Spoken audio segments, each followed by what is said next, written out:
Nuestro siguiente invitado acaba de publicar el libro titulado Regreso a la jaula, donde realiza un profundo análisis sobre el sistema político mexicano y en particular del gobierno de Andrés Manuel López Obrador. En este documento de 149 páginas, el autor hace un recorrido por la política nacional y los hechos que han cambiado la historia del país, aunque esos hechos, esos cambios, parezcan más bien retrocesos. Y para hablar de su libro, me da un enorme gusto saludar a Roger Bartra. Roger es antropólogo, historiador y profesor emérito de la UNAM. Roger, ¿cómo estás? Muy buenas noches. Leo, qué gusto verte. Todo muy bien aquí, un poco agitado el ambiente político, pero ahí vamos. Bueno, tú eres de los que lo ha agitado y para bien, tengo que decirlo. Oye, bueno, qué buen libro, sí. La verdad, tengo que decirlo. Es una lectura obligada de lo que está pasando en el país. Y déjame comenzar, es que desde tu primera frase en el libro, Roger, es lapidante. Dice, en México están volviendo a soplar con fuerza los viejos vientos del nacionalismo autoritario. ¡Pum! ¡Qué barbaridad! ¡Qué manera de comenzar este libro, Roger! Pues sí, yo creo que estamos enfrentados al peligro de una restauración, de una regresión misma que creo que es imposible que se dé, pero el intento en sí mismo es muy dañino, y eso es lo que estamos viviendo. Y yo he seguido, bueno, yo he estado cerca de la política yo creo que desde que nací, porque yo soy hijo de refugiados que huyeron del franquismo y la política, por lo tanto, la llevo en la sangre. Así que yo decidí seguir todo el proceso desde sus orígenes, y en este libro pues ya cristalizo meditaciones y investigaciones de muchos años para acá. Pero cuando ocurre el 2018, las elecciones, ahí tomé la decisión de escribir un libro porque me pareció que estábamos entrando en un periodo extremadamente peligroso, un periodo muy difícil, enfrentados a un intento de restauración vano, pero sí un intento de atentar contra la transición democrática, un intento de restaurar el autoritarismo que tanto nos costó librarnos de él. Así que esa fue la motivación principal, y por eso fui tratando de analizar. Yo soy sociólogo, soy politólogo, soy antropólogo, y este libro, aunque está escrito con energía, digamos, y con un espíritu crítico, espero que agudo, es de todas maneras el producto del análisis sociológico, político del gobierno de la llamada Cuarta Transición. No es un comentario así al azar. Yo he tratado de hacer una anatomía de esta restauración, intento de restauración del autoritarismo, y que estamos viviendo desgraciadamente, bueno, estos mismos días con esa atroz agresión a a las perlas de la transición democrática, el INE, el anterior IFE. Esa es una cosa verdaderamente escandalosa, esta intromisión autoritaria del presidente de la República en los asuntos electorales es verdaderamente como para alarmarse. A ver, Roger, nadie te puede cuestionar a ti tus credenciales como un académico y como una persona de izquierda. Tú has sido militando, has sido izquierdista de distintas corrientes, pero siempre te has considerado de izquierda, y dirías que esta es una crítica desde la izquierda a un gobierno que se dice de izquierda. Es desde luego que yo tengo una perspectiva de izquierda hoy en día, y desde hace ya mucho tiempo una perspectiva socialdemócrata o liberal de izquierda. Puede tener diferentes nombres que desarrollé a partir de mis originarias posiciones marxistas, incluso leninistas, y fui cambiando y pasando. Desde luego que es una crítica desde la izquierda. Ahora, este gobierno no se suele llamar a sí mismo liberal, no suele, en muy pocas ocasiones el presidente se llama a sí mismo de izquierda como tal. Él utiliza una imaginería decimonónica completamente absurda, pero esa es la que uso. Incluso en el programa de Morena la palabra izquierda aparece una sola vez y como de pasada. Así que no hay esa pretensión, está más en la imaginación y por el hecho de que este movimiento que yo califico de populista y más especialmente de retropopulista o populista de derecha, creció en el gran partido de la izquierda que era el PRD. Pero el PRD era un conjunto heterogéneo donde había muchas corrientes, incluyendo corrientes de derecha populista como la de López Obrador. Yo califiqué ese movimiento de derecha desde el 2006 o antes. No es una novedad para mí. Así que ya en el poder, López Obrador se revela claramente como un presidente de derecha que impulsa el militarismo, que no le interesa la reforma fiscal, que está interesado en repartir bienes a la gente más pobre para lograr clientelas electorales principalmente, pero no genera instituciones sólidas de estado de bienestar, que es lo que desde mi perspectiva socialdemócrata debería hacerse. Así que para mí es claro que es de derecha. ¿Ese es el concepto de retropopulismo, Roger, que tú manejas en el libro? Así es, tengo un capítulo dedicado a eso. Se me ocurrió la idea de llamarlo así, porque es un populismo de derecha que, bueno, como muchos populismos, aspiran a regresar a una especie de edad de oro imaginaria, pero en el caso de López Obrador tiene un carácter claramente retrógrado.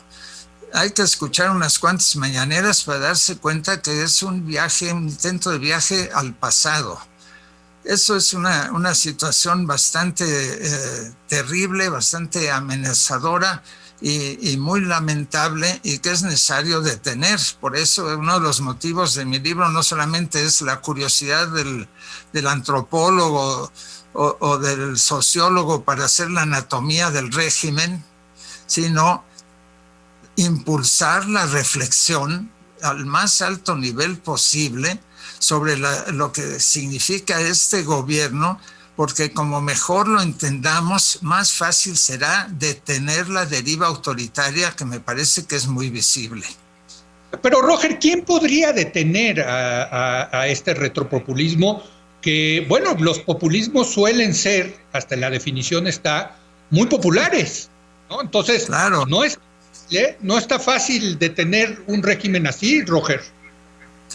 No es nada fácil, pero hay mecanismos democráticos. Yo creo que en estos momentos hay dos formas de detenerlo que pueden coincidir, digamos, dos caminos.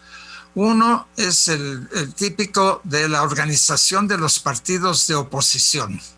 Yo sé que han sido tradicionalmente muy despreciados e incluso han sido dados por muertos. No es el caso, pero ciertamente están muy maltratados. La corrupción ha plagado a estos partidos, hay realmente muchos problemas, pero es lo único que tenemos dentro del sistema político. Y después afuera tenemos a la sociedad civil. Ahí hay una riqueza de movimientos, una pluralidad impresionante, pero dentro de la sociedad civil, si hay un movimiento de oposición que está logrando frenar el autoritarismo, es el movimiento feminista. Eso es fundamental. El movimiento feminista del año pasado dio un golpe verdaderamente fuerte al gobierno de López Obrador y ese movimiento no ha muerto, sigue muy vivo porque lo que los motiva es tan evidentemente claro, que el señor presidente de la República ejerce un machismo verdaderamente terrorífico al tratar de imponer a candidatos impresentables como Macedonio en Guerrero, que es para indignar a cualquier persona decente. Realmente estamos ante una situación así muy importante. Así que sí hay fuerzas, sí las hay. Después tenemos lo que López Obrador considera lo principal de su oposición, que son los medios de difusión. Él ha despreciado tradicionalmente a los partidos, incluyendo al suyo, además. Son esas tendencias extrañas que tiene el presidente. ¿Sí? Pero los medios de difusión, y dentro de ellos los críticos, los periodistas y la intelectualidad que está muy presente en los medios de difusión, ha ejercido una resistencia que es extremadamente loable. Y eso tú lo sabes muy bien porque la canalizas en tu programa. Pues sí, querido Roger, así es. Déjame, si me permites, tengo que hacer una breve pausa y regresamos para que nos sigas hablando de tu más reciente libro, Regreso a la Jaula. Regresamos con Roger Bartra en un momento.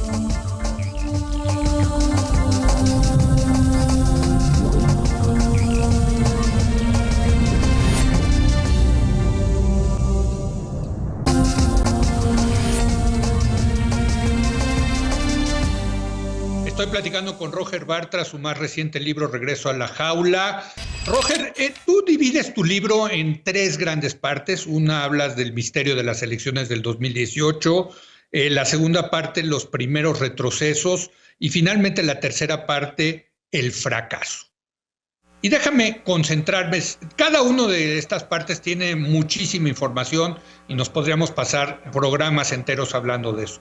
Pero quiero concentrarme en el fracaso. ¿Es un fracaso el gobierno de López Obrador, Roger?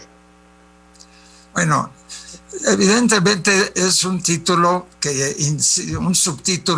que intenta incitar la reflexión, porque no es tan sencillo hablar de fracaso a un presidente que tiene una gran popularidad según las encuestas, un presidente que arrasó en las elecciones, pero yo entiendo la palabra fracaso y me refiero principalmente al hecho de que López Obrador, a pesar de toda su palabrería y de todo lo que argumenta y todo lo que alardea, no está construyendo ningún nuevo régimen, no hay ninguna cuarta transformación, no digamos del calibre de la Revolución de Independencia, la Reforma Juarista, la Revolución Mexicana de 1910, pero nada que se acerque a eso, pero no hay realmente...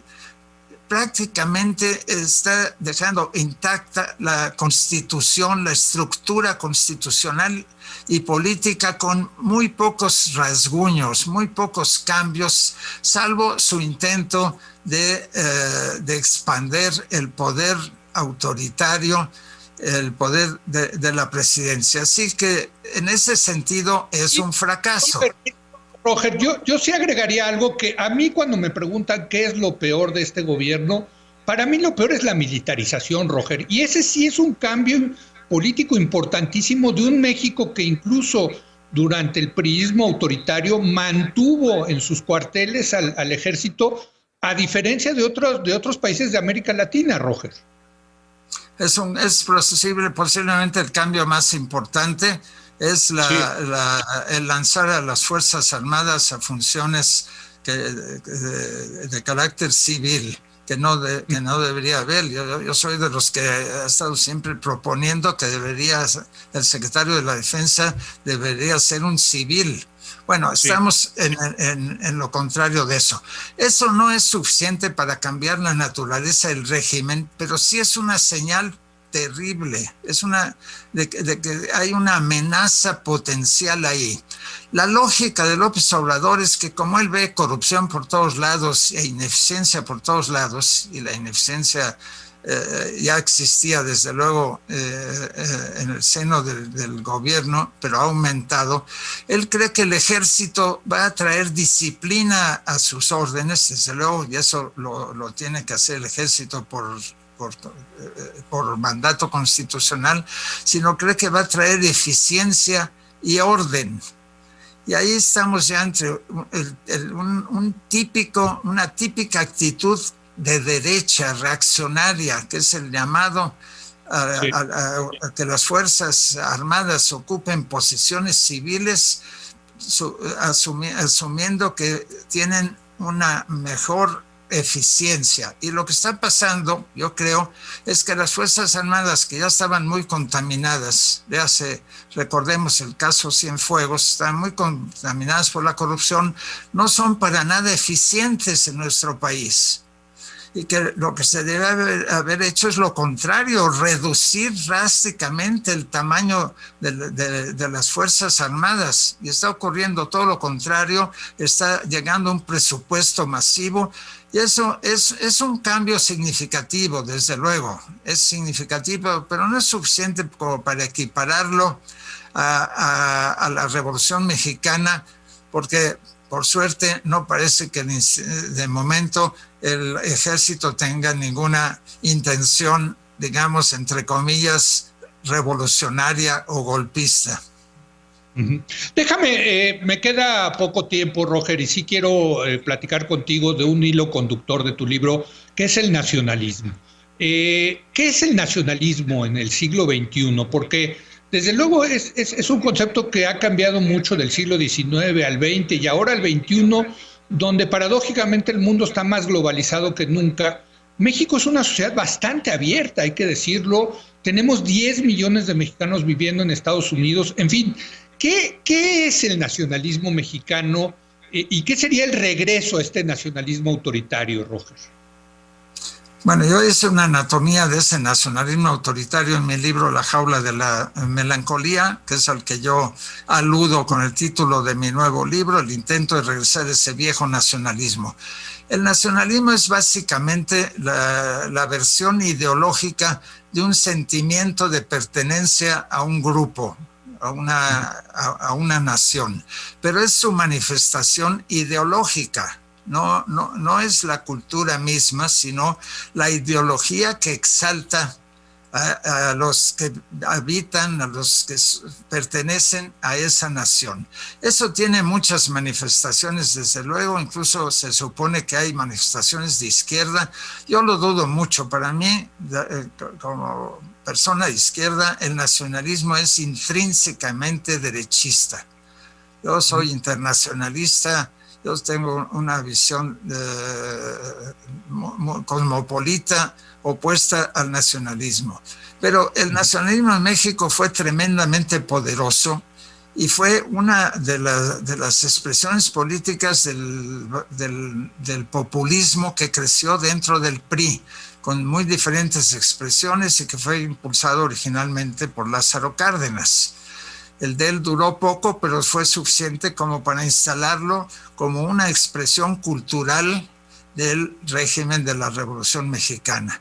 Pero estamos reviviendo formas verdaderamente atrasadas del nacionalismo, porque el nacionalismo de López Obrador es un nacionalismo que tiene inyecciones de una moralina decimonónica muy atrasada.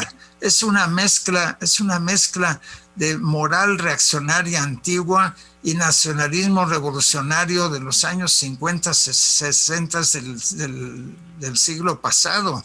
Entonces es realmente lamentable y por eso a mí me parece tremendamente triste que mi libro siga siendo vigente, el viejo libro, el libro sobre la jaula de la melancolía, porque se está tratando de resucitar ese nacionalismo que había retrocedido mucho, porque efectivamente la modernización, el desarrollo industrial, la urbanización habían erosionado el nacionalismo tanto que fue posible, esa fue una de las cosas que hizo posible la transición democrática.